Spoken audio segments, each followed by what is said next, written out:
All right, I am here with the Oracle of London, Alexander Mercouris, and I am also here with the great Robert Barnes. Mr. Barnes, locals, where can people find you? At vivabarneslaw.locals.com. That's where we can discuss everything that some of the folks on YouTube and elsewhere don't want us to discuss publicly. All the uncensored conversations take place there. Absolutely, and that's what we're going to do for this video. We'll talk about maybe 5-10 minutes about the Pandora Papers. Ooh, the Pandora Papers. Very, very mischievous, very revealing, those Pandora Papers that have come out. Those evil elites, Putin and King Abdullah. And then we will do a second segment where we will talk about what's going on in the U.S. with the mandates, with the elites in the U.S., Robert, and what they're doing to stomp on people's rights. So let's get rolling. Robert, what are your thoughts on Pandora's Papers? And then Alexander, jump into it as well. I know you've done a video on your channel, Alexander, about this. You probably have a lot to say. Let's get rolling. Yeah, well, I mean, it's probably impractical, but I do advise people never in writing, always in cash for a reason. And that the reasons like this, and in particular, these tendency, you would think after the Panama Papers, people would learn not to have a centralized source, a same source of providing legal or financial or tax or other advice concerning their operations around the world, because it's very susceptible to hacking.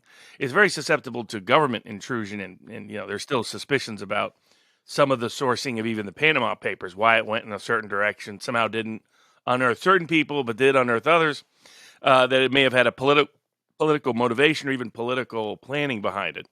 So, but it's always it's the reason why they were able to figure out Romney's entire asset structure, because he used the same Cayman entities that everybody else used, and you're much better off if you don't use anybody that's on the radar screen. And when you do, your risk of your papers or your documents or your information getting leaked or disclosed or discussed is unduly substantial, particularly if you're a political target. Because I do find it odd that, you know, somehow the Bush family, for example, their financial information doesn't get leaked, right? But other people do, and that those people tend to show up on the opposition list of certain institutional interest, and that may have a little more to do with what the real source of this leak is than the official narrative. I think that's absolutely right. I think this is straightforwardly. I think this is a very politically motivated leak. I think you only have to look at the media groups that are involved in it. They're all part of the straightforwardly the left of centre media world. The Guardian is the one that's running it here in Britain relentlessly. I have to say, I mean, I read some of these things. I haven't actually gone into the actual detail of it, but it didn't seem to me as if there was very much that was actually particularly interesting or very new. A vast amount of, spade work, lots of things uncovered, lots of things deeply embarrassing for certain people, no doubt, troubling for some of them, but nothing that I thought was exceptionally earth-shattering. People, rich people, own shell companies. They have offshore, tax arrangements. They do all these kind of things. I mean, what's new about that exactly? I'm really not quite sure. It does seem as if Europeans do it rather more than Americans do. That may be more a reflection of the fact that, you do take tax more seriously, perhaps, than we do. Perhaps it might reflect the fact that we are very much a world of old money still. And old money has always taken the philosophy that, is really above petty things like paying taxes. I mean, that's what republics and democracies do, not aristocracies as we have in Europe. But anyway, that's just my own personal view. I mean, I thought overall it really didn't actually hit any particular punch as far as I was concerned. And my own personal view is that the person it's really focused on is actually Putin. They're absolutely. I mean, certainly the media in Britain has overwhelmingly focused on Putin, except yet again they've come up with nothing that you can really put your finger on and say this actually fingers the man. So either he's followed your advice, Robert, and he's very careful to keep everything, in a very sort of careful way, or alternatively, perhaps they're looking for something that doesn't exist, and I rather suspect to some extent it's the second. I mean, I don't want to sound naive or unworldly. I'm pretty sure he's very well provided for. I'm sure he's done all the necessary things to make sure that if he does ever retire, he's not, going to be well looked after. But, I'm becoming entirely skeptical of this, $200 billion fortune that people say that he has. Anyway, that was my thoughts about this. What's interesting. Sorry, go ahead. Yeah, I wanted, before you answer that, Robert, I also wanted to ask you a question about King Abdullah. One of the interesting things was that they found money, a lot of money, about 100 million in, was it North Dakota or South Dakota, from King Abdullah? Why would that be? That's fascinating. I mean, what's interesting is for like Europe, the reason why they use so much more of the offshore world is partially because it's very much British dominated. It's either in the UK, the banking system sort of recreated itself after the British Empire collapsed into its own form of empire as the place to keep your assets and your money, and the Caribbean is basically an extension of the British. And unlike the U.S., where you're taxed on your worldwide income in the U.S., so you don't get any special benefit by putting something offshore unless it's simply hidden from the government. In Europe, you do benefit from things not being within your jurisdiction, so it creates this economic model that incentivizes Europe old money putting their cash outside of their own domestic jurisdiction. But if I'm Vladimir Putin, what's the odds I'm going to use any British connected or Western connected entities? Even if I have $200 billion, I'm probably not using them as the means to store and protect and know about my wealth, given his notorious skepticism, justifiable, of the Western intelligence services that are heavily infiltrated in the offshore financial world. I've dealt with that on multiple occasions. There are people that had crazy beliefs about me, but that's a whole other story. From dealing with that world and exposing it in different parts. But Russians also are generally distrustful, even though the Cyprus experiment didn't turn out so well. Even though a lot of Russian billionaires have put a lot of money in the UK, they don't trust the UK, so they usually have a backup plan. But I can't imagine Putin doing it. But I agree. The other great tax shelter for the world is, of course, the United States for all of Europe. I mean, there's a reason why there's a bunch of companies domiciled in Delaware, little tiny Delaware. It isn't because Joe Biden is from there. It's because it's one of the best places to protect and hide your wealth in the world, which is always ironic when the U.S. goes around complaining about other people's tax issues when we are one of the world's great tax shelters. And arguably wanted to be, with our relationship with Panama and Noriega, suckered a bunch of criminals into putting all of their assets in Panama, and then we went down and seized it whenever we wanted to. It was kind of a pirate safe harbor, but it was on a leash that people didn't realize it. And there's still aspects of that. North Dakota and South Dakota and Wyoming and Alaska and Nevada, all states that have very generous asset protection laws, asset protection trust, anonymous entities. You can get away with a lot of stuff in the United States that you cannot get away with in Europe. In terms of anonymity, in terms of movement of assets, in terms of legal protection. Alaskan trust, you can do a fraudulent deal and you can't set it aside unless you catch it within 6 months. The Cook Islands, notorious for their private anonymous trust. So a lot of people don't recognize that because it's mostly foreigners taking advantage of that. The U.S. authorities don't let Americans take advantage of that very often, but but for foreigners, it's often great. So it doesn't surprise me that there'd be a lot of assets tied up and connected to everything related to that. Uranium One was a U.S. based project in part. That whole Hillary Clinton related scandal of what was going on there. And you would normally naturally use, there's a reason why credit card companies are all in the Dakotas because of special immunities they have lined up there. That it's not like the banks moved to the Dakotas.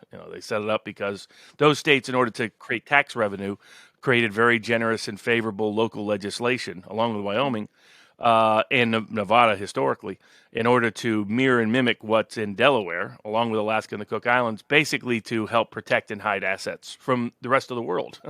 I had absolutely no idea about this. And how much do the U.S. authorities know about what's going on? Do they have the real granular information? If let's say I'm a European businessman and I wanted to do something and I set up somewhere in the United States, will the US authorities know all about what I'm doing? Will they know about me specifically, or do they just have a general idea about what's going on? There's been an internal debate for a while, and that with Peter Thiel's Palantir system that's coming online for the IRS, they're starting to expand it. But for the longest time, and still mostly true, the IRS is limited to a database in Martindale, West Virginia, originally because Robert Byrd was from West Virginia, but like a computer system that's like 50 years old. And the reason is deliberate.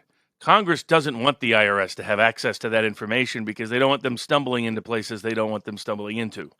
So actually, that's where U.S. tax authorities will know far more about U.S. citizens than they will about foreigners. They don't actually have the information to track or trace foreign investment in the United States in a meaningful manner. There are places and people that do, but that's in the intelligence apparatus and at the Fed. So that's the only people they want to have that information. So intelligence services, they want to know, they'll know, and if the Fed wants to know, they'll know, but nobody else will. Your ordinary tax authority will have no idea, and your ordinary local asset protection or someone trying to pierce asset protection will not either. And you have to use very special skills. And U.S. banks are not bad. I mean, years ago, and I part of my business was to track people who are defrauded around the world. And fascinating. You find out from investigators, all the banks that are Russia, not so safe. Small amount of money, you can find out anybody's bank information. Monaco is the safest. Dubai, not so safe. Because information is only as safe as the teller is free from a bribe. Right, that's the real way to think of it. If you got a low-level employee that will take a few grand and get information, then that information is not safe. In the United States, certain bank information, et cetera, you can get access to, but really shielded information is very tough because they don't even allow our own tax authorities to really have access to that intel. That's so interesting. I find it most interesting that you use the word track and trace, by the way, because, of course, this has become a phrase that has particular meanings now. I mean, is this also just entirely a coincidence that we're hearing so much of this word now that, you want to track and trace financial information. You also want to track and trace people's medical histories, their records, what they're doing. Is this all just chance that we have all of this going on? Not at all, because I filed suit during the Obama administration because it's not a coincidence that the information gathering source under the Obama administration for the Affordable Care Act about everybody's medical records. And the pitch was we need to digitize these records because it'll make things so much more effective and efficient and productive and reduce cost. People didn't do the math. It also meant that, poor Nixon just didn't come up with the right idea. He wouldn't have had to send in the plumbers because all the medical records would have been available with a keystroke at an IRS agent's desk. And that's the agency they chose to enforce the medical records requirement was the IRS.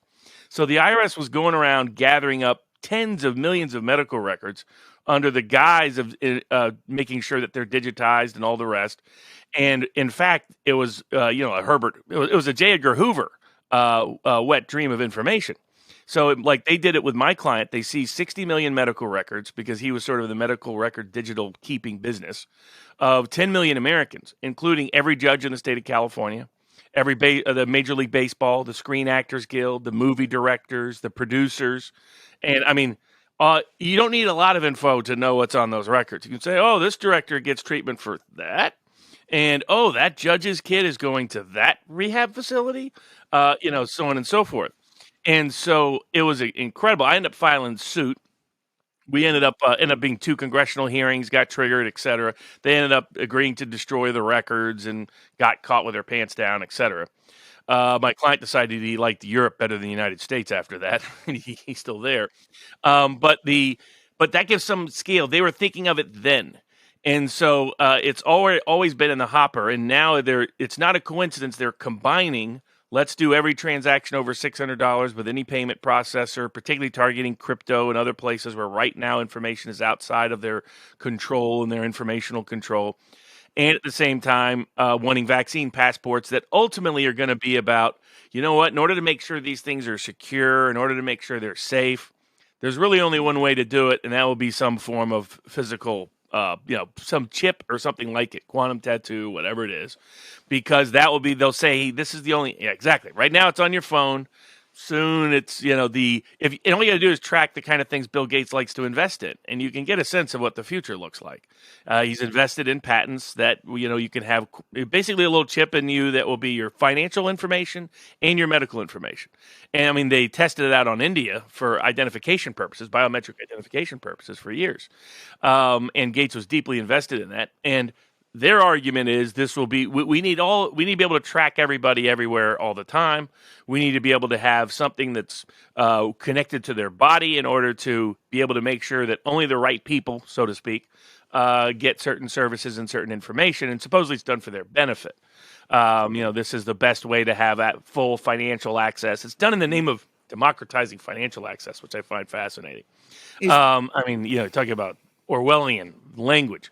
But I think that's the future, and they're getting there step by step by step. And the latest financial track and trace is just an extension and continuation of the vaccine passport medical identity record disclosure. That's all part together.